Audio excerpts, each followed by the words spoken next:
Bonjour tout le monde. Merci Mhm. d'être présent aujourd'hui à cette série de webinaires Ouranos. Je m'appelle Alexandre Gagnon. Je suis coordonnateur au soutien à InfoCru à Ouranos. Donc, on va avoir deux séances aujourd'hui. La première va porter sur un projet qui s'intitule Développement du modèle d'incertitude associé à la mesure traditionnelle des lignes d'eau lors de crues pour les rivières du Québec méridional. Donc, ça va être le premier projet qui va être présenté de 10 à 11 heures et qui va être présenté par Geneviève Marquis. Et Geneviève Marquis, c'est une hydrogéomorphologue qui travaille pour JFSA et qui possède plus de 13 années d'expérience sur le terrain. Elle est spécialisée dans les dynamiques sédimentaires, hydrologiques et morphologiques des cours d'eau. Et elle travaille donc depuis 8 ans comme consultante afin de contribuer aux défis contemporains que posent les rivières et continuer d'enseigner au niveau universitaire pour transmettre ses connaissances. Donc, elle va vous présenter très prochainement son travail et les résultats de sa recherche. Et juste avant cette présentation, on va avoir quelques mots en fait de la direction d'expertise hydrique qui gère le projet InfoCru dans son ensemble pour vous mettre un peu en contexte avant de rentrer dans le projet spécifique. Donc, je vais laisser Simon Rochette de la direction d'expertise hydrique donner quelques mots avant la présentation. Ah oui, bonjour, ça va être très bref. Donc, j'ai un petit préambule à la présentation de Mme Marquis. Je m'appelle Simon Rochette, je suis chef d'équipe par intérim de la division de modélisation hydraulique pour le projet InfoCru, en fait, à la direction de l'expertise hydrique. Peut-être pour la mise en contexte, qu'est-ce que le projet InfoCru comme tel? Donc, c'est un projet qui fait partie du plan de protection du territoire face aux inondations. On a deux objectifs principaux, soit faire une cartographie prévisionnelle et une cartographie réglementaire, prévisionnelle avec les équipes de prévisionnistes à la direction de l'expertise hydrique. On peut estimer les débits sur un horizon de quelques jours, ce qui va nous permettre éventuellement de diffuser une cartographie des étendues d'inondation ainsi que des profondeurs sur une bonne partie du Québec. Et bien sûr, il y a l'aspect réglementaire, donc un règlement qu'on attend toujours, mais qui va engendrer certaines contraintes sur l'aménagement du territoire. Ce qu'on cible, c'est environ 50 bassins versants. On modélise plus de 15 000 km de cours d'eau selon différentes approches de modélisation. Tout ça, donc, dans tout ça, on a le soutien d'Ouranos pour notamment différents projets en recherche et développement, donc environ 30 projets et près de 7 millions de dollars. Les 4 thématiques principales, donc évolution du climat, documentation des bassins versants, documentation des crues, dans lequel le projet de Mme Marquis s'inscrit, ainsi que la valorisation des produits cartographiques. Et on a une 5e thématique qui se veut plus ouverte. Donc, pour revenir à la documentation des crues, OK, j'arrive à ma présentation, tout va bien. Donc, dans le contexte d'InfoCru, on fait une veille de crue, en fait. Donc, les prévisionnistes de la DEH font des prévisions de débit, ce qui nous permet de prévoir à l'avance des relevés de niveau d'eau sur le territoire. Actuellement, on a identifié environ plus de 2000 sites de mesure de niveau d'eau, environ 200 sites de jaugeage. Donc, quand on vient faire des campagnes de mesure de niveau d'eau, on accompagne ça avec des mesures de débit pour être en mesure de bien caractériser, de bien documenter les événements de crue. On a aussi d'autres outils qui s'ajoutent à ça pour venir documenter le tout, que ce soit des hydroballes, des sondes ou de la photographie aérienne. Donc, tout ça dans l'objectif finalement de venir faire un calage, une validation des modèles hydrauliques. Qu'est-ce que je veux dire par là, dans le fond, c'est qu'on vient documenter les événements de crue en termes de niveau de débit. Ensuite, lorsqu'on crée nos modèles hydrauliques, on vient simuler ces événements historiques-là et tenter de paramétrer les modèles pour avoir une bonne concordance entre les niveaux mesurés sur le terrain et les niveaux simulés dans nos modèles. On a environ 3000 km de modèles à caler. Donc, c'est des secteurs où on a identifié des enjeux particuliers, que ce soit en termes de population, d'infrastructures vulnérables et autres. Et notre objectif, c'est de devoir caler en fait chacun de nos modèles sur au moins 2 événements de crue documentés. Depuis le projet d'InfoCru, on a accumulé plus de 4000 mesures de niveau d'eau, donc entre 2019 et 2022, même si les crues des dernières années n'étaient peut-être pas extraordinaires. Ce qui nous a amené en fait à nous questionner sur l'écart acceptable entre les données qu'on mesure sur le terrain et les résultats de nos modèles. en sachant l'incertitude de mesure. Donc, c'est un peu la genèse du projet réalisé par Mme Marquis. En fait, on voulait avoir davantage d'informations sur c'était quoi l'incertitude des mesures de niveau d'eau traditionnel. Donc, je vais lui laisser la parole pour sa présentation. Merci. Bonjour tout le monde, est-ce que vous m'entendez? Je n'ai Oui, pas eu bien. l'occasion de faire des tests, parfait. Je vais partager mon écran.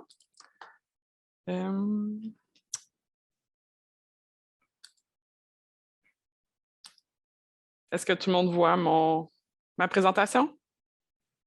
Oui, ça va? OK, merci. Oui. C'est bon, je voulais juste être sûre avant de commencer.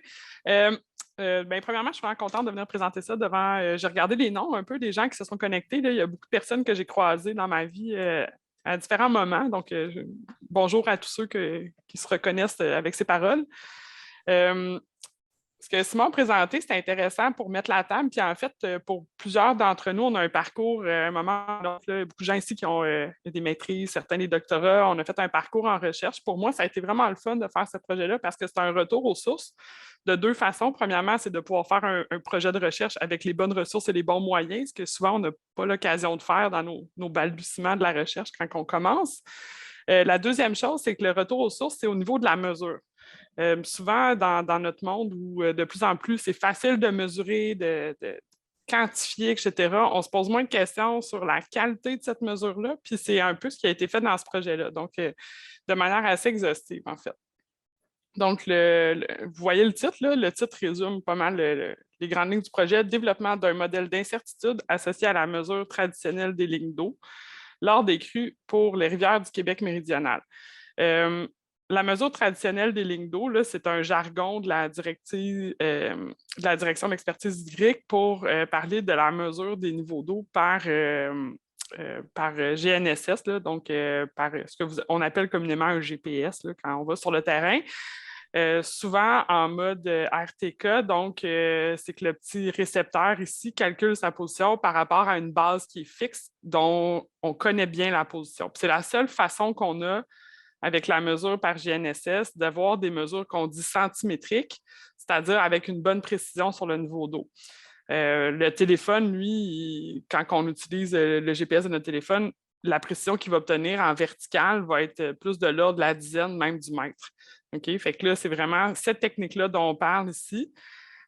Si j'arrive un peu plus loin, dans mes diapositives. Bon, ça, c'est tous les collaborateurs. Là. Je vais faire la petite parenthèse tout de suite pour ça. Donc, l'équipe de travail chez JFSA, beaucoup pour l'expertise, pour la prise de données sur le terrain. On avait aussi une collaboration avec l'Université de Sherbrooke, entre autres pour un segment avec l'Hydroball. On a aussi une consultante experte méthodologique là, pour tout ce qui est de l'analyse de données. Et puis, des arpenteurs géomètres pour tout ce qui est de la mesure par GNSS, en fait, pour les questions plus fondamentales, avec un comité de suivi scientifique là, du ministère de l'Environnement et d'OANOS. Pour ma part, j'ai fait ce projet-là comme chargé de projet chez JFSA. C'est mon dernier projet que j'ai fait. D'ailleurs, chez JFSA, je vais changer d'emploi à l'automne. Donc, bien contente que ce soit ce projet-là qui met fin à mon 8 années chez JFSA. Donc, la problématique. Mesure traditionnelle des lignes d'eau. En général, ça sert à calibrer les modèles hydrauliques qui, eux, servent éventuellement à délimiter des zones inondables. Fait que si on pense à l'erreur sur la mesure initiale du niveau d'eau, cette erreur-là va se propager tout au long, va se propager dans la modélisation, dans le calage, puis éventuellement dans les zones inondables. Fait que ce qu'on veut finalement, ce n'est pas juste de quantifier l'incertitude, mais c'est aussi de minimiser l'erreur de mesure qu'on a. Donc, le projet, même si c'était vraiment de construire un modèle d'incertitude, il y avait aussi comme sous-objectif de vraiment évaluer les différentes sources d'incertitude pour émettre différentes recommandations visant à améliorer la précision de nos mesures. Pourquoi? Parce qu'en fait, comme la crue, ça ne dure pas très longtemps au Québec, là, selon les régions, ça va s'étendre sur 1, 2, 3, 4 semaines. On n'a pas beaucoup de temps pour récolter les mesures en période de crue. Donc, la stratégie, en fait, de la direction d'expertise hydrique, qui est très bonne, c'est d'avoir plusieurs mandataires qui couvrent tout le territoire, qui vont aller relever les mesures de niveau d'eau en période de crue au moment opportun. Ces mandataires-là sont tous des gens différents, avec des expériences, des bagages différents, des instruments différents, avec des territoires différents à couvrir. Tout ça, tout ce que j'ai nommé, c'est des sources d'incertitude sur la mesure du niveau d'eau. Donc, sachant qu'on doit fonctionner comme ça, les questions qui viennent tout de suite après, c'est quoi la véritable incertitude sur les mesures? Au début du projet, les gens à l'interne nous ont dit que comme règle du pouce, ils utilisaient environ une incertitude de 10 cm. C'était ça la valeur qu'ils se donnaient. C'est pas mauvais, c'est juste que est-ce que ça peut être plus précis encore, en fait? C'est plus ça la question, ou est-ce que c'est moins précis qu'on pensait un peu? Est-ce qu'on va aller vérifier ici puis quantifier?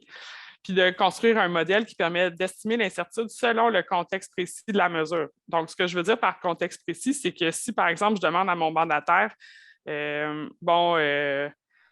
OK, quel genre d'opérateur, c'est quoi le contexte, est-ce qu'il y avait de la végétation quand tu as mesuré, etc., bien, je vais pouvoir avoir une idée de l'incertitude de sa mesure selon le contexte dans lequel il a mesuré. Avec quel type de récepteur tu as mesuré, etc. Si je sais tout ça, je vais pouvoir avoir une quantification de l'erreur sur ma mesure.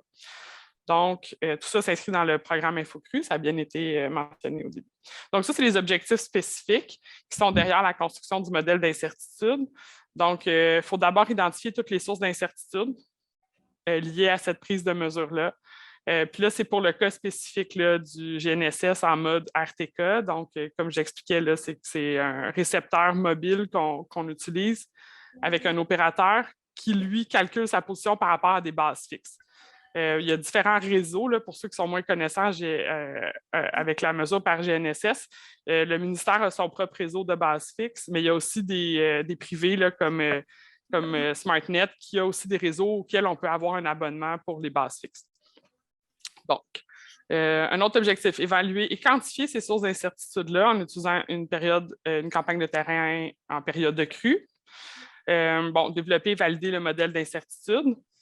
Comparer les résultats de la mesure traditionnelle et de la mesure par bouée bathymétrique. Parce que ça, c'est comme une espèce de technique émergente en ce moment pour la mesure des lignes d'eau. La bouée bathymétrique, tout ce que c'est, en fait, c'est un récepteur GNSS qui est embarqué sur une bouée flottante qui peut être tractée par des kayaks, en fait, puis qui va mesurer à intervalles réguliers le niveau d'eau au fur et à mesure que le kayak descend. Donc là, on voulait avoir une idée de est-ce qu'on a un avantage avec la bouée bathymétrique pour les erreurs par rapport à la mesure traditionnelle. Et puis finalement, émettre une série de recommandations visant à réduire les sources d'incertitude quand on mesure le niveau d'eau. Donc, je reviens vraiment à la base, là, juste pour mettre la table. Je sais que j'ai un public qui vient de plein d'horizons différents. Donc, ce qui est évalué dans ce projet-là, c'est la composante de la précision sur la mesure, c'est-à-dire la capacité de répéter la même mesure, oui, de la répéter, mais aussi quelle est la dispersion quand je fais la répétition qui est due aux erreurs aléatoires. L'exactitude, ce qui est la valeur vraie, là, la véritable, par exemple, élévation quand je mesure le niveau d'eau, ce n'est pas ça qui est évalué ici. On va assumer que cette valeur-là, elle est bonne quand on mesure par GNSS. Là, il y a plein d'enjeux avec ça. Si on parle avec des arpenteurs puis avec des gens plus spécialisés en mesure GNSS, c'est une discussion très riche qu'on va avoir. Ce n'est pas celle que je vais aborder aujourd'hui. Donc, ça va me faire plaisir s'il y a des questions là-dessus, par contre. Là, ce qui est évalué, c'est vraiment l'incertitude liée aux erreurs aléatoires en lien avec la répétition des mesures. Donc, c'est vraiment la dispersion du petit nuage ici là, de points, qui soit ou non ciblé sur la valeur vraie. De toute façon, dans le contexte du projet, on ne peut pas savoir la valeur vraie parce qu'on ne va pas aller se faire des bornes géodésiques à chacun des sites qu'on va évaluer. Ça ne fait pas de sens dans le contexte. Donc, on veut vraiment voir, est-ce que je peux quantifier cette dispersion-là pour connaître l'erreur approximative selon le contexte. Donc là, je reviens à ma distribution normale. Donc, la demande ici de la direction de l'expertise hydrique, c'était de favoriser la construction d'un modèle qui assume une distribution normale des données d'élévation quand on fait des répétitions, parce que c'est beaucoup plus simple à employer. Puis, en fait, on y est parvenu là, avec ça, donc c'est pour ça que je le présente comme ça. Donc, si je fais plusieurs répétitions au même site, du même niveau d'eau, avec la même personne, dans les mêmes conditions, puis je fais la distribution de ces répétitions-là, bien, je vais avoir une moyenne puis un écart. Mon but, là, le modèle, quand je dis modèle d'incertitude, c'est vraiment d'aller déterminer quelles sont les bornes minimum, maximum autour de cette moyenne-là. Ça va être mon incertitude sur la mesure. Donc, la valeur peut se trouver, quand je prends une mesure, ensuite une mesure unique, peut se retrouver n'importe où dans cet intervalle-là. Okay? Source d'incertitude. Fait que là, je vous présente, ça a l'air un peu farfelu là, comme figure. C'est un diagramme d'Ishikawa. Là, c'est un diagramme en arête de poisson. C'est assez typique là, quand on veut vraiment répertorier toutes les sources d'incertitude puis comment ils sont reliés. Les sources d'incertitude qui contribuent à l'erreur aléatoire de la mesure sur le niveau d'eau. Fait que là, je ne parle pas de biais, d'erreurs. Si je pense à la mesure par GNSS, s'il y en a qui ont déjà fait ça, bien, il faut, on a la tige, puis là, on met le récepteur à une certaine élévation, par exemple 2 mètres, mais si je rentre 2,15 mètres dans mon carnet pour le calcul de l'élévation, il va y avoir un biais de 15 cm systématique. Je ne parle pas de ces erreurs-là. Ça, c'est des erreurs, je parle uniquement des erreurs aléatoires liées à la mesure. Puis ça, c'est ce qu'on a ici. On les a séparées en 4 grands types. Les erreurs qui sont vraiment liées au GNSS comme tel ici, donc tout ce qui est en haut là, de la colonne vertébrale, si vous voulez, de la mesure de niveau d'eau. Et puis 3 autres aspects. Premièrement, l'opérateur. Ensuite, les conditions environnementales qui sont vraiment liées aux caractéristiques du site, mais aussi à d'autres facteurs, disons, météo, comme le vent, la glace. Et puis finalement, l'eau comme telle peut avoir une influence, même si elle est minime. Là, on l'a répertorié quand même. On parle de conditions hydrauliques, donc est-ce que j'ai un écoulement critique ou sous-critique, etc. La turbidité et la température peuvent toutes avoir des influences sur les masses d'eau, puis éventuellement sur leur élévation. La mesure par GNSS a beaucoup de sources d'incertitude. Il y a tout le processus de mesure là, qui est l'espèce de concept de triangulation là, entre les satellites, la base fixe et puis le récepteur mobile. Ça, nous, on n'a pas... on n'est pas rentré là-dedans, c'est vraiment un peu la chasse gardée là, des fabricants de GNSS, comment eux calculent tout ça. C'est ça qui fait que certains GNSS sont plus chers que d'autres. C'est vraiment leur niveau de perfectionnement dans les estimations de tout ça. RTK ici, c'est vraiment le réseau comme tel, quel réseau, la distance de la station. La constellation, parce que contrairement à d'autres mesures, si je prends des mesures d'élévation avec une règle, ma règle n'est pas influencée par autre chose qu'elle-même. Tandis que la mesure par GNSS, il y a la constellation dans le ciel, tout dépendant de combien de satellites sont détectables par le récepteur. Aussi, quelle est leur position, parce que selon la géométrie des satellites, on va avoir une meilleure estimation ou pas là, de la position, surtout en verticale. Et puis finalement, on a tout le milieu de mesure que j'ai mis ici, là, qui sont, par exemple, la présence de structures, des ponts, la topographie, si j'ai des vallées très encaissées, et la végétation, ce sont toutes des choses qui vont interférer avec la réception du signal satellite. Donc, je l'ai mis du côté du GNSS. Voilà pour ça. Là, je vous mentionne ici là, le GNSS, quand vous prenez une mesure, il va estimer lui-même une erreur sur ses positions, évidemment en XY, mais nous, ce qui nous intéresse, c'est l'élévation pour les niveaux d'eau, qui s'appelle soit le VRMS ou le CQ1D, ça va dépendre des logiciels.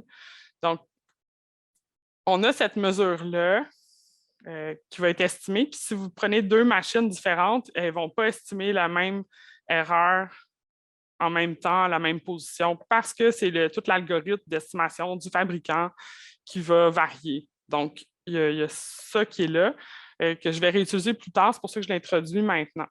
Qui est supposé, le VRMS est une estimation de l'erreur dans le contexte actuel de la constellation des satellites, du processus de mesure, de comment ça interfère ici, par exemple, la végétation pour les multitrajets, etc. OK? Ça, c'est supposé être estimé par le GPS. Bon, qu'est-ce qu'on a fait? On a vraiment fait une stratégie d'échantillonnage terrain. C'est très classique, l'estimation des incertitudes sur la mesure. C'est un domaine qui est quand même connu. L'idée, c'est de créer des combinaisons contrôlées de sources d'incertitude avec plusieurs répétitions. Fait que là, on a discuté, parce que si je reviens ici, là, il y a beaucoup de sources d'incertitude. Je ne peux pas créer des séries de 20 répétitions pour chaque combinaison unique. Là, ça ne fait pas de sens sur le plan logistique. Fait qu'on a priorisé certaines sources d'incertitude sur d'autres. Puis on est arrivé à un enjeu de 20 répétitions par combinaison. Ça aurait été idéal de faire 30, mais si ça devient très long sur le terrain, je vous explique pourquoi. Encore une fois, ceux qui ont déjà pris des mesures GNSS sur le terrain, c'est qu'on doit laisser le temps au GNSS de calculer sa position afin de prendre la mesure. Fait que chaque mesure peut prendre 1 à 2, 3, 4 minutes des fois, là, tout dépendant des conditions locales. Puis là, parce qu'un des critères pour faire ce genre d'estimation-là, c'est d'avoir des mesures indépendantes les unes des autres. Puis le GNSS, si vous ne lui redemandez pas de se connecter sur les satellites, va toujours utiliser la position, l'estimation précédente pour estimer la nouvelle mesure. Donc, ça, ce ne sont pas des mesures indépendantes parce que chaque élévation qui est prise est influencée par celle qui a été prise avant. Pour éviter ça, on a dû couper la réception entre chacune des mesures pour s'assurer de l'indépendance des mesures. Donc, à chaque fois, il fallait réattendre 1-2 minutes. Des fois, ça prend 5 secondes aussi, là, quand tout va bien. Donc, le 20 étant le compromis là, entre le plus grand nombre de répétitions et l'aspect logistique sur le terrain. Pourquoi? Parce qu'on avait des enjeux à considérer. Premièrement, si on va mesurer en période de crue, on s'attend à ce que le niveau d'eau fluctue pendant la journée. Donc, on ne peut pas prendre 2 jours pour couvrir un site. Il faut le couvrir en quelques heures pour s'assurer que le niveau d'eau n'est pas trop fluctuant pour avoir des répétitions. Bon, l'indépendance des mesures, je viens d'en parler. Puis les sources de variabilité qui sont dues à l'environnement. Donc là, on voulait en couvrir le maximum. On a fait une campagne d'échantillonnage en 3 temps. Une campagne préliminaire que je vais plus ou moins présenter aujourd'hui, mais qui était un peu comme une pratique générale là, pour justement là, évaluer l'effet de l'indépendance des mesures quand je déconnecte, je défixe, on appelle ça défixer là, le récepteur entre les mesures ou pas, c'est quoi l'effet exactement. Et puis, on a fait une campagne principale, donc là, c'est là où on a récolté toutes les mesures. Et puis, finalement, on a refait un sous-ensemble d'une campagne de validation pour, en fait, dans un premier temps, construire le modèle d'incertitude avec les données principales et appliquer le modèle sur les données de validation pour voir si le modèle fonctionne. Donc, première campagne, juste pour que vous ayez une idée, là, dans le fond, vous voyez ici notre haute technologie là, de la boîte couverte d'aluminium pour couper la réception du signal entre les mesures sur le récepteur.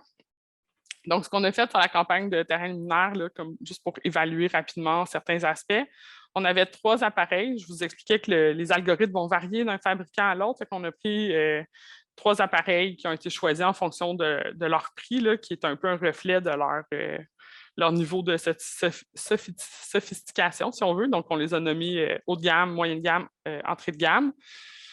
Donc, on a aussi évalué 2 réseaux de RTK, donc celui opéré par le ministère des Ressources naturelles et celui opéré sous le nom privé de SmartNet.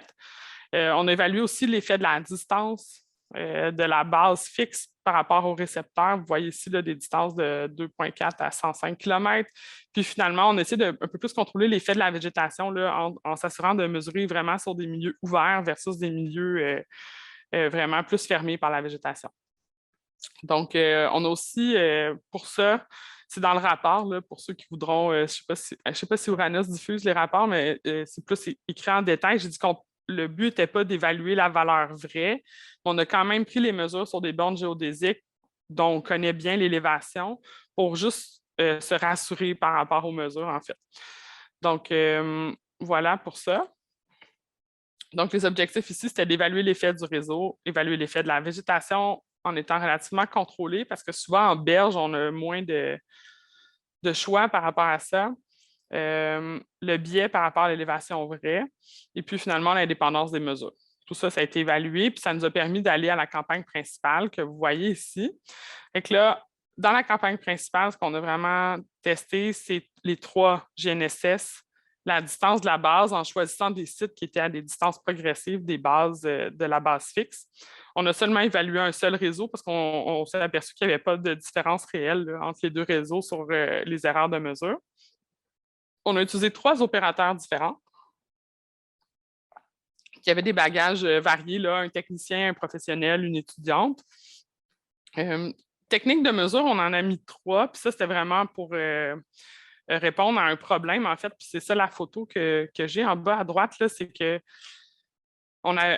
là, je fais une parenthèse tout de suite.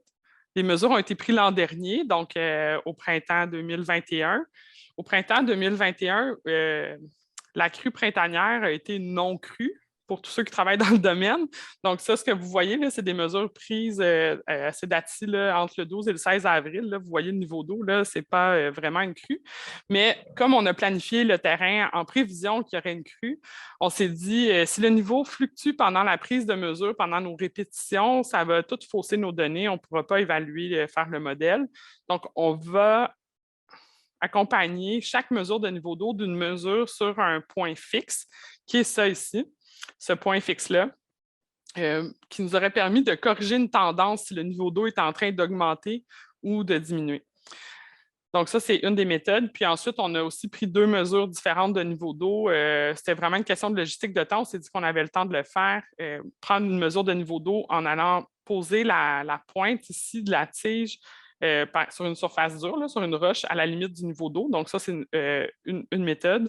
Et puis, une autre méthode qui est celle avec le nom très scientifique de la botte, c'est de mettre le pied dans l'eau puis de faire affleurer la pointe de la botte pour poser la pointe dessus pour prendre la mesure du niveau d'eau. Donc, 2 techniques pour le niveau d'eau et puis une brique de référence qui a aussi un autre aspect, là, pas juste pour corriger les niveaux d'eau si besoin, mais c'est intéressant aussi de comparer l'erreur sur une prise de mesure sur un objet qui est fixe versus un objet qui est un peu mouvant comme l'eau. Donc, voilà pour ça. Et puis, évidemment, dans les sources d'incertitude, on a multiplié les sites. Différentes rivières, différents contextes de vallées, différentes largeurs, différentes pentes avec des structures, des ponts, des barrages, etc., dans le but d'en évaluer, de vraiment couvrir toutes les conditions environnementales qu'on peut retrouver là, dans le Québec méridional. Donc voilà, 20 répétitions idéalement par combinaison de sites avec opérateurs, avec les techniques, avec les GNSS. Ça nous a donné dans les 4300 répétitions. Et puis, évidemment, toutes les mesures sont indépendantes pour respecter. Donc là, les objectifs, l'effet de l'opérateur, l'effet des conditions locales de mesure et évidemment, l'effet des GNSS. On a fait la campagne de validation là, qui est un peu une réplique de la campagne principale. Je ne rentrerai pas dans les détails. La différence, c'est qu'au lieu d'avoir 8 sites comme dans la campagne principale, on en avait seulement 3 qui étaient des sites un peu jumelés là, en termes de caractéristiques environnementales à ceux de l'Estrie. Localisation des sites. Donc, vous avez à la fois ceux qui ont un code de borne géodésique sont les sites de la campagne préliminaire. Il y en a un autre là, qui est perdu quelque part à Maniwaki qui ne rentre pas dans la carte. Puis, vous avez les autres sites pour la campagne de validation. Donc, la campagne préliminaire, là, on n'était pas du tout en contexte de niveau d'eau. C'était vraiment pour explorer les mesures. Donc, vous voyez de quoi ça avait de l'air, les sites. Celui-là, en fait, ici, là, a causé beaucoup de problèmes. Sachez-le, là, je le savais déjà un peu intuitivement à force de me promener et de prendre des mesures sur le terrain un peu partout. Mais un GNSS et une haie de cèdre, ça fait mauvais ménage. Il faut s'éloigner des cèdres. Donc, les sites en Estrie. Donc, vous voyez ici là, la base du ministère est située à Sherbrooke. Puis les 8 sites sont répartis là, à différentes distances jusqu'à ici, là, qui est environ presque 40 km là, pour le site 3. Plusieurs sont sur la rivière Saint-François, qui a des morphologies assez variées là, de l'amont vers l'aval. Puis plusieurs sites ici, un site sur la rivière Massawippi et 2 sites sur la rivière Meaux. Donc là, ça, c'est les 8 sites ici que vous pouvez voir. Différentes largeurs, différents contextes, différents substrats aussi. Tout ça juste pour varier les conditions de mesure puis aller chercher le maximum d'étendue possible là, de conditions environnementales, même si on n'arrive pas à les quantifier exactement dans le modèle d'incertitude, c'est que ça nous permet d'aller chercher le maximum d'incertitude possible pour être sûr de vraiment tout inclure. Donc là, j'ai mis sur les différentes photos les caractéristiques là, qui ressortent de chacun de ces sites-là. Donc, vous voyez ici, on en a un milieu urbain qui est très large, qui était près de la base, un autre qui était étroit, encaissé avec beaucoup de végétation. Puis là, je peux continuer comme ça. Un site large à côté d'un pont avec une pente faible, un autre ici avec un écoulement varié qui était encaissé, etc. Les sites pour la campagne de validation, c'est 3 sites là, qui sont en fait positionnés comme ici le site de la rivière Meaux, c'est un analogue au ruisseau des Jardins à Gatineau.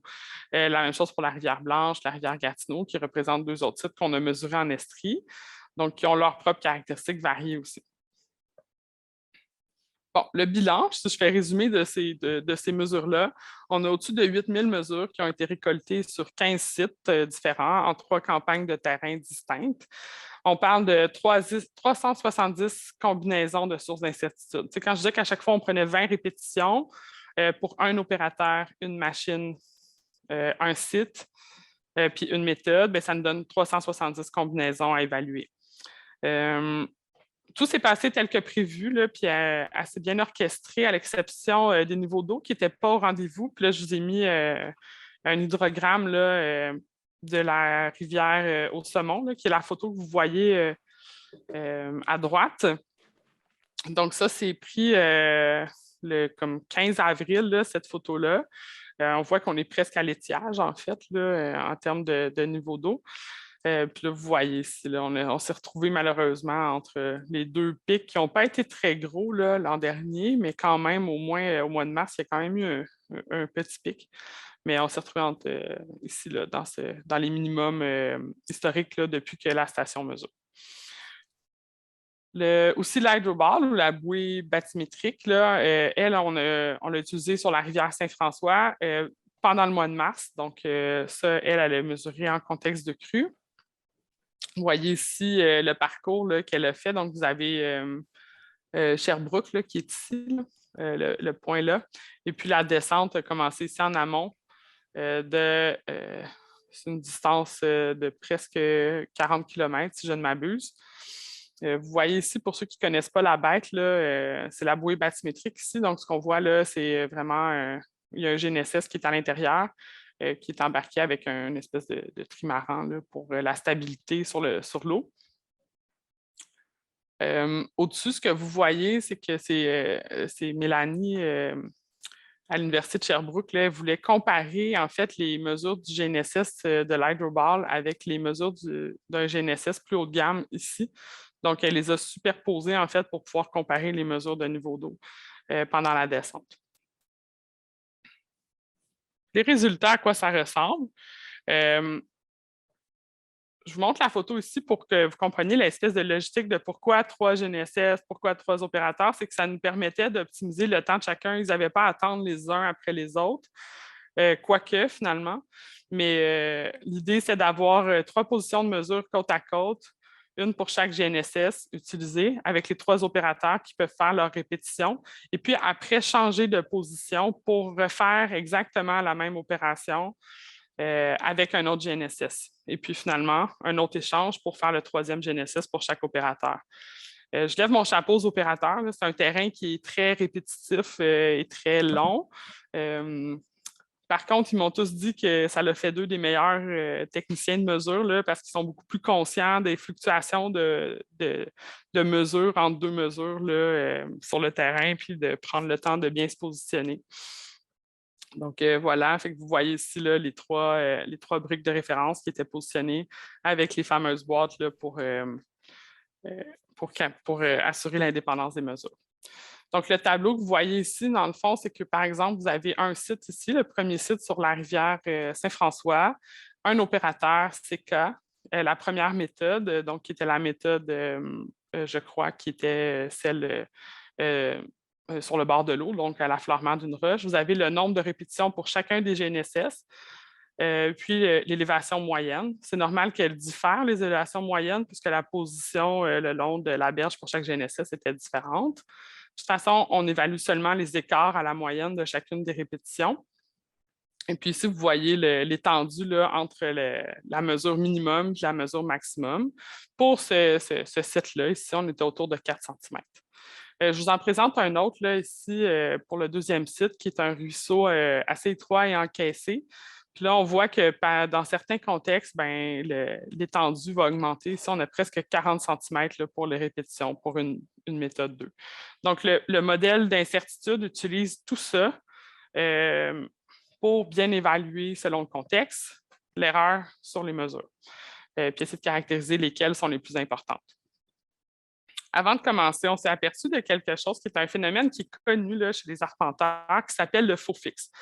Le faux fixe ou des valeurs aberrantes, si j'utilise plus une terminologie statistique, c'est le GPS qui se calcule une position, mais qui a une erreur dedans qui n'a rien à voir avec les erreurs aléatoires, donc qui est mal fixé. Ça peut être parce que le signal a rebondi sur une feuille, sur un arbre, sur un pont, etc.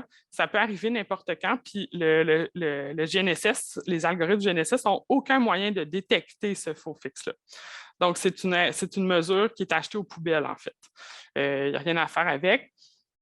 Là, je donne l'exemple d'une série de répétitions là, qui est pour un opérateur au site 6 avec le 3e GNSS, qui est donc le GNSS d'entrée de gamme.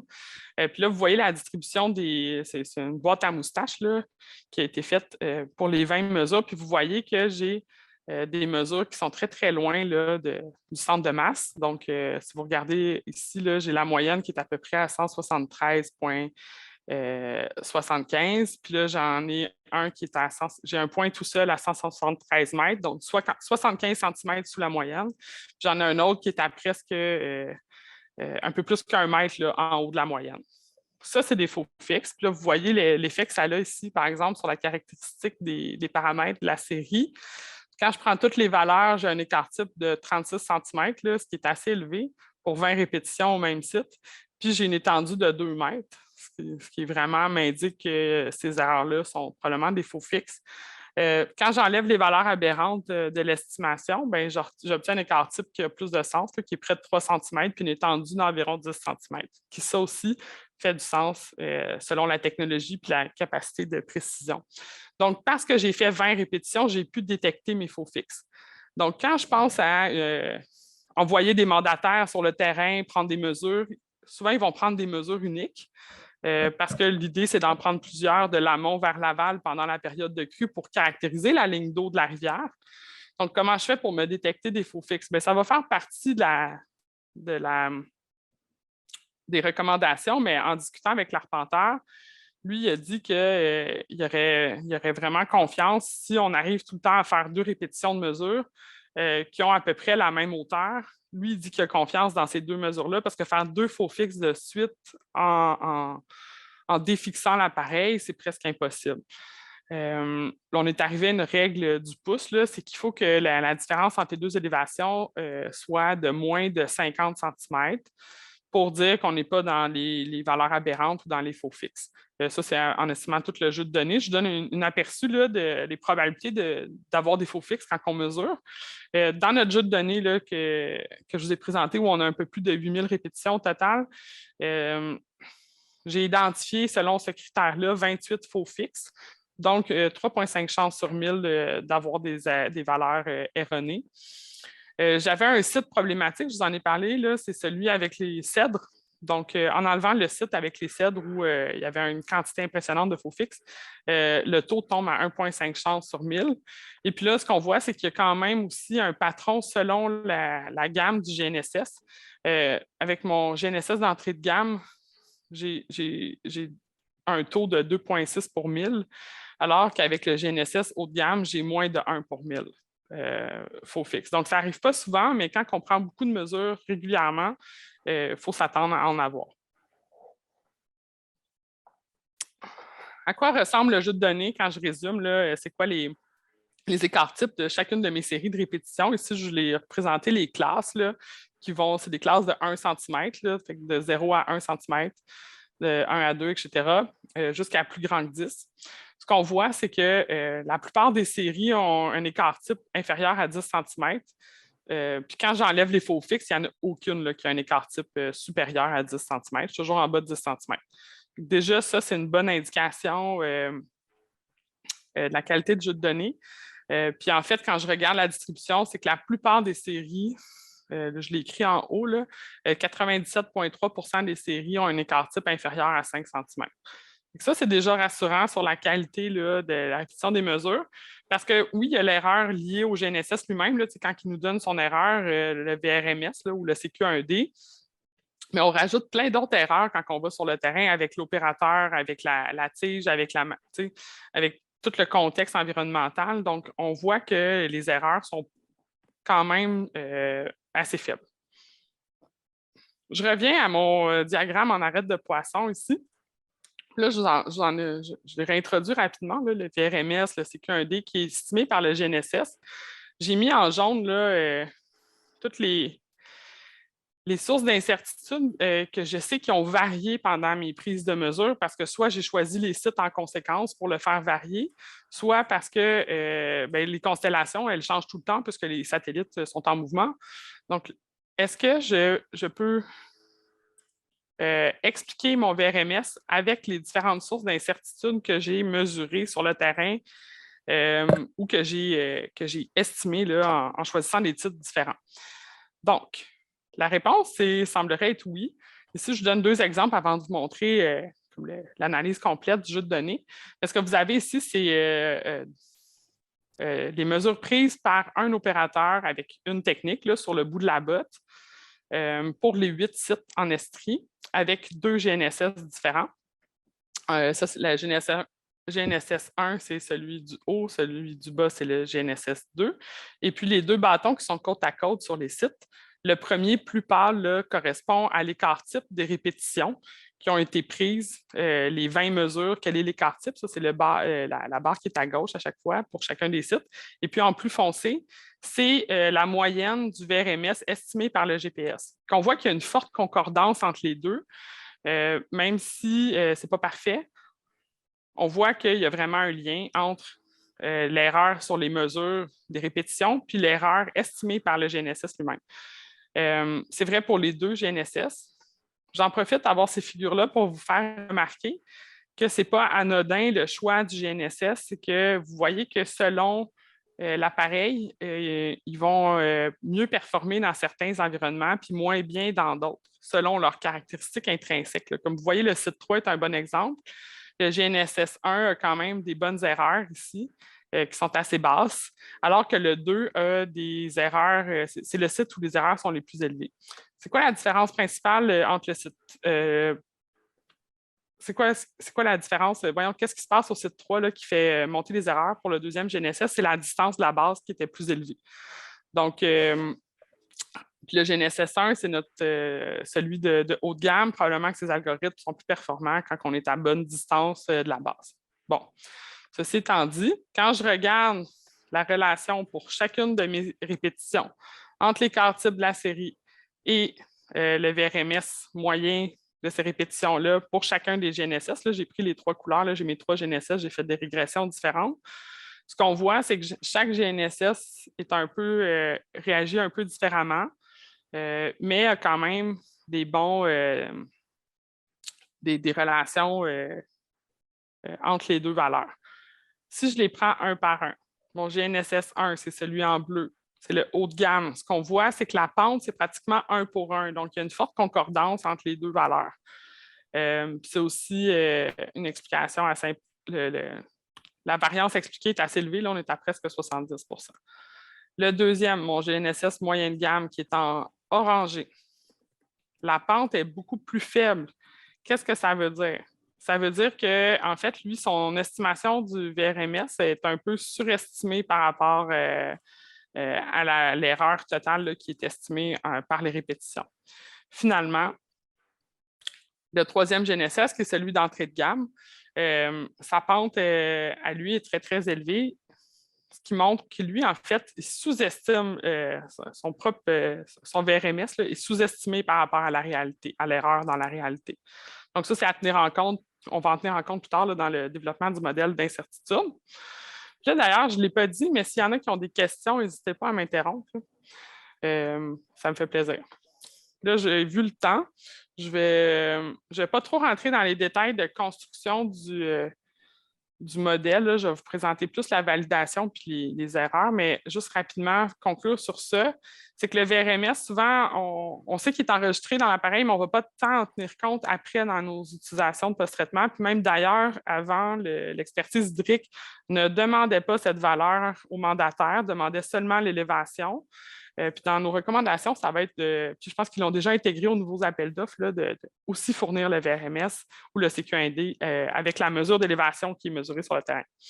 Nous, ce qu'on a fait, c'est qu'on a regardé le modèle, on a fait un modèle linéaire là, avec toutes les variables qui influencent le signal GPS. Puis ce qu'on a trouvé, c'est que toutes ces sources d'erreurs-là, en fait, expliquent 63% du VRMS. Fait que pour nous, là, c'est une conclusion, c'est un signal clair que c'est vraiment utile comme mesure pour caractériser les sources d'incertitude qui sont vraiment liées à la mesure par GNSS. Fait que tout ce qui était en haut là, du diagramme en arête de poisson, là, le VRMS fait une bonne job. Ça ne sert à rien de rentrer dans les détails à pu finir de pourcentage de couverture de végétation, de niveau d'encaissement, qui sont toutes des choses difficiles à mesurer sur le terrain, puis à aussi uniformiser entre les différents mandataires. Le VRMS, lui, on le reçoit, puis c'est clair. C'est sûr que c'est intéressant aussi de savoir il provient de quel type d'appareil, parce que sa relation à la véritable erreur sur le terrain va varier. Donc, si on regarde les sources d'incertitude comme telles, hein, l'idée, c'est aussi de connaître leur importance. Là, je vous en présente quelques-unes ici. L'effet du GNSS. Okay? Entre les 3 GNSS, si on considère le GNSS haut de gamme comme étant notre valeur de référence, on rajoute 1,7 cm d'erreur avec le GNSS de moyenne gamme, puis presque 3 cm avec le GNSS d'entrée de gamme. Il y a vraiment une différence là, sur la précision entre les GPS. Les opérateurs, on a eu 5 opérateurs en tout parce qu'on n'avait pas les mêmes au site de validation. Là, on en avait 2 qui étaient changés. On a 1,6 cm de différence entre l'opérateur le plus performant et l'opérateur qui est le moins précis. Et puis finalement, l'effet de la méthode. Sans surprise, là, toutes les mesures prises sur la brique de référence sont les plus précises. Puis si on parle de cette référence-là, quand on utilise la botte, on rajoute environ un demi-centimètre d'erreur et puis sur la roche, 1,2 cm d'erreur. C'est anecdotique un peu là, comme dire qu'il y a une méthode qui est meilleure que l'autre, mais je pense qu'intuitivement, j'aurais peut-être pas prédit ça, mais je ne suis pas si surprise parce que c'est beaucoup plus facile de faire des ajustements avec le bout de son pied que de repositionner une tige qui est assez lourde avec le récepteur puis le carnet sur une roche qui n'est pas lisse et qui a plein d'interstices. Donc, ça fait du sens. Le modèle d'incertitude, ce qu'on a fait, c'est qu'on a fait une proposition de 4 modèles différents en fonction de l'information qu'on a sur les mesures. Donc, on a fait ça pour que l'incertitude puisse aussi appliquer à des mesures qui ont été prises dans le passé avant qu'on change, si vous voulez, les appels d'offres pour avoir des informations différentes par rapport aux mesures. Donc, le modèle d'incertitude, en se basant sur la distribution des répétitions, on veut déterminer les bornes qui incluent 95% des mesures. Donc, la première proposition, on a fait une analyse vraiment générale. Et puis là, ça nous a donné qu'on avait une erreur moyenne de plus ou moins 5 cm sur les mesures de tout le jeu de données. Donc ça, c'est quelque chose qu'on peut appliquer sur n'importe quelle élévation de niveau d'eau Québec méridional sans autre information disponible. Donc, c'est vraiment pour le contexte dans lequel on a mesuré qu'on est allé chercher les différentes sources d'incertitude. Là, on a 2 autres modèles qui sont construits un peu de la même façon, c'est qu'ils utilisent le VRMS comme base, puis à ce VRMS-là, on va ajouter une autre valeur qui correspond à l'espèce d'amalgame d'incertitude liée à tout le reste. Donc, si on prend tous les GNSS confondus, si on ne distingue pas les appareils, même si on sait qu'il y en a des plus précis que d'autres, ça nous donne environ le VRMS plus un 3 cm. Et finalement, le troisième, on peut distinguer entre les 3 GNSS, puis sans surprise, comme quand j'augmente dans les gammes, l'espèce d'erreur amalgamée augmente entre les 3 GNSS. Le dernier, ce qu'on a proposé à l'expertise hydrique, pour des sites où c'est très important, puis qu'on va aller chercher le maximum de précision, on pourrait aller caractériser le site pour avoir une incertitude locale qui peut être réutilisée là, à chaque année quand on va prendre des nouvelles mesures. Donc, l'idée, c'est d'aller faire des répétitions comme telles, puis de composer ces répétitions-là en utilisant la moyenne, puis en ajoutant un terme là, qui est vraiment une construction d'un intervalle de confiance type, là, une valeur correspond à une distribution normale. Là, si j'ai, pour avoir 95%, c'est un peu 96, mais ça, ce n'est pas important, là, multiplié par la variance au site. Et puis la variance liée à l'opérateur. Parce que ça, l'opérateur va toujours changer, donc il faut toujours inclure une erreur parce qu'on ne sait pas si on a quelqu'un de précis ou de pas précis. Donc, on rajoute une erreur d'emblée pour l'opérateur là-dessus. Ça, c'est la 4e proposition. Quand j'essaie de valider le modèle d'incertitude, donc j'ai construit mes modèles sur mes 8 sites en Estrie, puis là, je vais les appliquer aux 3 sites en Outaouais, on a les mêmes jeux de données. Donc là, vous avez les 3 sites, ici, site 1, 2, 3, chacun des GNSS, l'écart type de l'élévation des séries de répétition, puis les 4 modèles d'incertitude. Okay. Sans surprise, c'est le 3e là, qui est le plus intéressant. C'est celui où on combine le VRMS puis une erreur amalgamée spécifique pour chacune des gammes des GNSS. Geneviève, juste oui. Peut-être si on pouvait conclure en 2-3 minutes, comme ça me donne un peu de temps pour les questions. Oui, c'est bon. C'est juste que je n'avais pas planifié les 10 minutes au début. Oui, je peux comprendre. Oui, c'est ça. On m'en avait pas parlé. Donc, voilà. Et puis, le 2e site ici, ce que vous voyez, c'est que dans un cas où on a beaucoup d'erreurs, même avec le modèle, on peut quand même la sous-estimer. Là, vous voyez que j'ai 8 cm quand je prends le modèle spécifique au site versus le modèle plus général. Je vais sauter l'hydroball simplement pour vous dire, sans parler des figures très spécifiques, que, en fait, l'avantage de cette mesure-là, c'est qu'on va aller gagner, en fait, de la précision parce qu'on va s'éliminer des sources d'incertitude. Parce que quand on prend les mesures traditionnelles, on est en bordure de cours d'eau, il y a souvent de la végétation. Quand j'amène la bouée, elle est au milieu de la rivière, puis souvent, ça va éloigner la végétation. Donc, je vais gagner de la précision simplement de ce fait-là. Donc, oui, c'est une mesure intéressante. Conclusion, tu vois, je n'étais pas si loin de la fin. Les sources d'incertitude de la mesure du niveau d'eau sont en grande majorité incluses dans l'estimation interne là, du GNSS. L'erreur de l'opérateur puis la gamme GNSS sont les autres sources d'incertitude vraiment importantes à considérer. Il y a quand même l'effet des vagues qu'on n'a pas pu mesurer là, dans l'expérience parce qu'on n'était pas en crue. Donc, on peut s'attendre à ce que ça fasse augmenter l'incertitude quand il y a des vagues. Puis la mesure par bouée bathymétrique, ça augmente la précision en raison du dégagement, comme j'expliquais. Puis ça, c'est une série de recommandations qu'on a données à l'expertise hydrique pour qu'elle puisse améliorer la précision des mesures. Donc, je ne rentrerai pas dans les détails de ça, mais peut-être qu'on pourra en discuter s'il y en a qui ont des questions pour moi. Donc, merci pour votre temps et votre écoute. Merci beaucoup, Geneviève. Peut-être Simon Rochette de la DEH, tu avais juste un petit mot sur les retombées, puis on va prendre les questions tout de suite après. Oui, très, très rapidement. Ça a déjà été évoqué en partie par Mme Marquis. Là. Les retombées, c'est principalement pour les recommandations de bonnes pratiques dans les campagnes de mesure à l'interne, puis aussi dans la rédaction de nos devis pour les mesures de niveau d'eau. Puis c'est bon d'avoir un peu une information supplémentaire, disons, de meilleure connaissance des certitudes sur les mesures de niveau d'eau. Pour nous, quand on évalue la performance de nos modèles, c'est une information supplémentaire très intéressante. Merci pour la présentation. Merci. Je vois qu'il y avait une question de Yves Gauthier. Je peux la lire, sinon, Yves, tu peux la présenter comme tu veux. Là. En fait, ce que je vois, la question, c'est qu'est-ce que cela aurait changé à l'étude ou au résultat si le terrain avait eu lieu lors d'un épisode réel de crue? Oui, c'est une bonne question parce qu'on a eu au comité de suivi, on a eu la discussion là, beaucoup. Je n'ai moins parlé pendant la présentation. C'est surtout au niveau des vagues parce que, tu sais, une élévation, c'est une élévation, là, qu'on soit sur le bord de l'eau ou pas.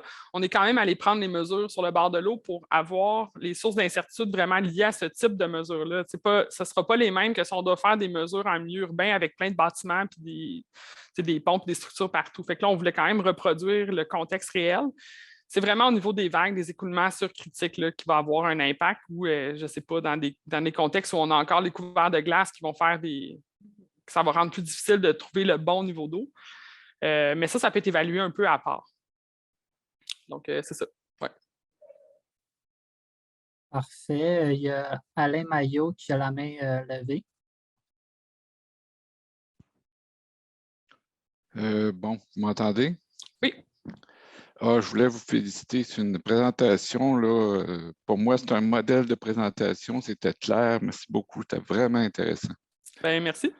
Moi, j'ai une question un petit peu périphérique. Là. C'est très intéressant. Donc, on comprend plus ou moins 5 cm. Vous avez proposé 4 modèles. D'un point de vue pratique, est-ce que ça vaut le coup de badrer avec les incertitudes sur niveau, sachant que les incertitudes et les débits sont, je ne sais pas quel qualificatif utiliser, là, sont d'un ordre de grandeur plus grand que ça. Ceci étant dit, je ne veux pas dire qu'il faut tout jeter à la poubelle, loin de là, là. Je trouve ça vraiment pertinent et intéressant, mais souvent, bon, nous, on a un projet où il faut regarder les incertitudes, les courbes d'atterrage, puis on voit souvent que dans les plupart des publis, ben, la principale source, c'est la mesure du débit. La mesure des niveaux, certes, il y a une incertitude, comme vous l'avez montré, mais elle est d'un ordre de grandeur beaucoup moins important. Donc, est-ce que vous pourriez commenter là-dessus? Oui, en fait, ben moi, je me suis beaucoup remis en question aussi parce que je suis très au courant que l'erreur sur les mesures de débit est beaucoup plus élevée que sur les mesures d'élévation. Mais c'est ça, je l'ai vraiment vu comme un retour aux sources. Là, je l'ai présenté au début, là, comme on repart de zéro. C'est quoi l'incertitude? C'est bien de le savoir. Aussi pour les mandataires, d'avoir une meilleure conscience, d'avoir des meilleures pratiques de terrain, là, ça, c'est bon pour tout le monde. Ça, je pense que ce projet-là, sans que ça ait été un objectif clair de ça, va avoir cet impact-là. Puis sinon, moi, je le voyais beaucoup en milieu urbain. Les endroits sensibles où il y a souvent des crues, où on est comme que la détermination des codes de crue est vraiment importante, puis qu'on veut avoir le maximum de précision parce que on veut être sûr d'appeler les bonnes personnes surtout dans l'aspect prévisionnel. Là. Fait que je pense que ça peut contribuer. Parce qu'il y a des contextes, je pense, la rivière Saint-François, Sherbrooke, par exemple, on est capable d'aller chercher les bonnes précisions sur le niveau d'eau. Au lieu de juste se dire 10 cm, on est capable d'aller dire c'est 2 à Sherbrooke. Fait que moi, je pense que ça, on est gagnant, même si on a de l'incertitude sur les débits. Très bien, merci beaucoup. Oui, Richard, tu peux y aller. Puis il y avait aussi une question dans le chat qu'on pourra prendre. Ça va très court. J'ajouterai un complément pour le cas précis des mesures d'eau, de niveau d'eau en crue. Dans le cadre d'InfoCrue, on fait simultanément des jaugeages. Donc, on veut s'assurer qu'on n'est pas en utilisation de la courbe de tarage et en extrapolation, mais bien en faisant un jaugeage en simultané. Donc, ça rend un peu plus équivalentes les erreurs de mesure. Et comme je pense que ça a été bien dit par Geneviève et par Simon, les erreurs de mesure sur les niveaux, on ne les connaissait pas bien avant l'étude. Cette étude-là nous fait avancer grandement parce qu'elle met une lumière sur quelque chose qui était seulement des règles du pouce. Peut-être pour compléter, Alain, pour ta question et donner quelques éléments. Parfait. Puis la dernière question, ça va être celle, dans le fond, qu'il y avait dans le chat de Fabien Hugues qui dit merci Geneviève pour ta présentation. Avez-vous testé la question de l'inclinaison du GNSS par rapport à la verticale? Les nouveaux instruments se vantent de corriger l'inclinaison, mais à quelle mesure cette correction est valide? Oui, en fait, on voulait avoir dans les 3 appareils, on aurait espéré en avoir un qui avait cette fonction-là, de pouvoir corriger l'inclinaison. Il faut voir ça, un modèle d'incertitude dans ce genre de mesures-là, ce n'est pas comme des mesures en laboratoire. Là, fait qu'il y a une espèce d'amalgame de sources d'incertitude qui se fait, puis c'est un peu ce qui est évalué quand on dit l'erreur qui est liée à l'opérateur, c'est en moyenne 1,2 cm. À mon sens, c'est inclus dans ça, l'espèce d'erreur que l'opérateur va donner à sa tige dans l'inclinaison. Je pense que dans le contexte des mesures de niveau d'eau, cette erreur-là n'est pas très importante, à moins que l'opérateur ne fasse vraiment pas attention. Là. Mais s'il y a l'intention de mettre la bulle dans le centre, sur la tige, puis qu'il le fait approximativement, cette erreur-là est insignifiante. C'est juste que je pense que cette fonction-là est vraiment importante pour les gens qui travaillent en construction où ils vont chercher des précisions incroyables pour les besoins de leurs études. Dans notre cas, aller chercher 1, 2, 3 mm, je ne suis pas sûre que c'est vraiment pertinent. Donc, si j'avais acheté un GNSS et que ça me coûterait 2 fois plus cher pour avoir ça, je ne le paierais pas. Je peux répondre à la question. Merci. Je fais juste,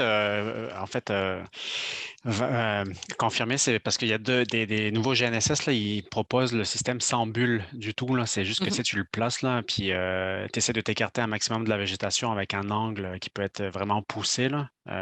Donc, ça serait bon d'essayer de voir si la mesure est toujours valide à ce point-là. Là. Oui, c'est ça, mais à ce compte-là, pourquoi pas marcher de 2 pieds plus? Je veux dire, c'est rare qu'on ait qu'on est contraint de prendre une mesure exactement à un endroit en bord de rivière, on peut quand même jouer sur le positionnement local. Ouais. Merci. Parfait. Ben, merci beaucoup tout le monde. Merci Geneviève pour ta présentation.